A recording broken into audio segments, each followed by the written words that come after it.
Well, she's giving me a fit again.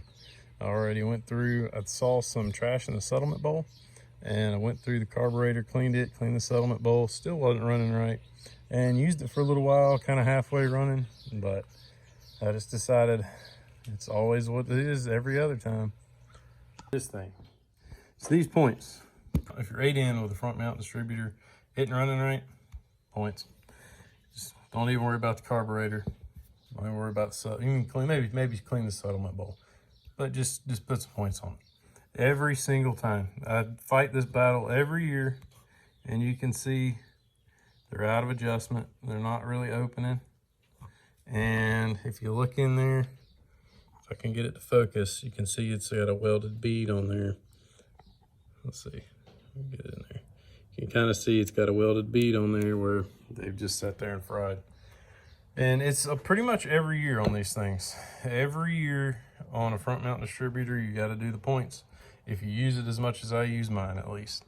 So, I mean, even when I didn't use it a whole lot, way back when, still got moisture in here. And, you know, you seal it up real good, gaskets, everything, but they still fry. And I'm sure I could probably get some better points, but I've tried just about every one I can think of, and I just keep ordering them off Amazon. So I'm gonna go through here, put more points on here. All right, so I got that screw out. All 3 screws that hold the points in are out. One there, one up here.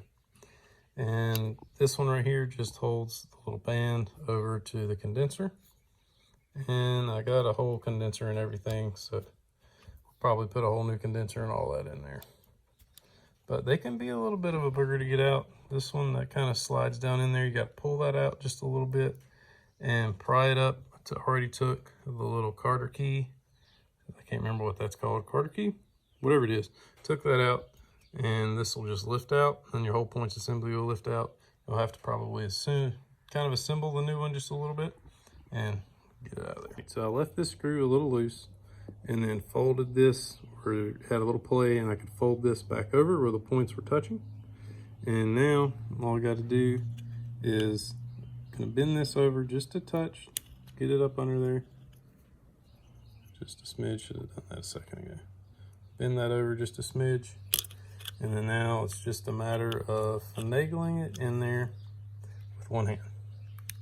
So I challenge everybody to do this with one hand. See if you can do it. See if I can do it. It's not looking good. Not looking good at all. Oh, there we go. I got it.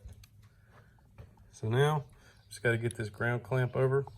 I'm gonna go ahead, put this other piece of crap resistor or condenser in there that doesn't fit, even though it's supposed to. You got to bend it over a little bit. Go ahead and replace that while I'm in here, and bend this little band down, tighten up the condenser wire onto this, and we'll be good to go. And as you can see, it does not fit. You have to bend it over to get it to fit. I assumed by all the comments that were already on there that they had changed these condensers, so that's why I ordered them, but apparently not. So, well, I got it in there. So you have to bend it, this is the old one, you have to bend it over, back towards the back, and then you have to bend it down to get it to fit. And I mean, it works, it does work, but it's just kind of aggravating. But I mean, that one's been in there for at least a year, so that does work. But now I got to get the little wire in here and get that connected, put this screw in at the top. All right, we got it in. And I like to tighten these screws down, get them tight, make sure the points are seated all the way, and then I'll adjust it. I'll leave a link in the end of the video for going through this whole thing, setting everything. And right now, I'm just trying to show that if you have a problem with your 8-in running with a front mount distributor, it's probably the points. 99.9% of the time, it's the points. So I'm gonna go ahead and get this put back together, get my point set, get it put back on. We'll see how she runs. Well, we got it on. Those points are the biggest pile of crap I've ever seen. I ended up having to file the holes bigger where the screws go because it wouldn't even close. It was like 70 thousandths opening, and I had to file them out, get them adjusted right. It's still over. It's supposed to be around 15. I think it's right around 30 right now, but I can't get it any closer without pretty much destroying them. So we're gonna give her a go. Well, it is the time of truth. We're gonna go ahead and see if she fires. A little gas.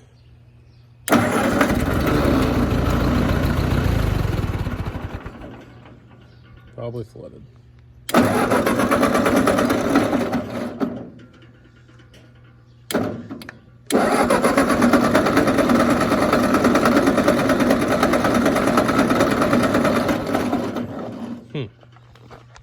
Well, I had to take it back off. So I was just doing it visually. I didn't get the meter. I should have got the meter out and checked it, but they weren't actually closing all the way and the gap was too big. What I ended up having to do, these points were so off, I filed that out a little bit where the screw meets, or the adjustment screw is. I had to file that out a little bit, file out this bottom hole. And then on the little arm right here, I had to take probably 10 thousandths off of the little arm to get them even close, because that was just too big and forcing it open too much. So and these things, these points, I'm gonna have to just order some good ones from somewhere, because these are out of pack home. Take two. See what happens.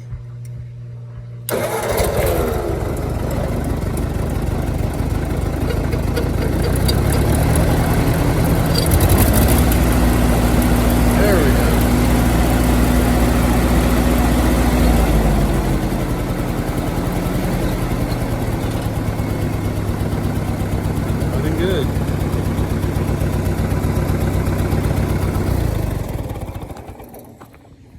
Well, another prime example of it's always the points. I should have pulled the meter out, and I messed up on that one. That was my fault. But those points, oh, I swear I'll never buy them again this time. That's the second time they've done me like that. And I think I've learned my lesson, finally. Well, we've been using it for quite a bit, and it's probably been a week or so since I worked on it. But everything's been doing really good, and it's been running really well. So I think I'm going to title this video "The First Thing to Look For on an 8N" or something like that.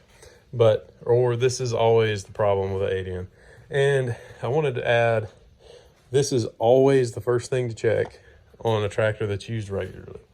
On a tractor that sits all the time, you might want to start with the carburetor, because if it hasn't ran in a year, you've got ethanol gas in there, it's probably the carburetor.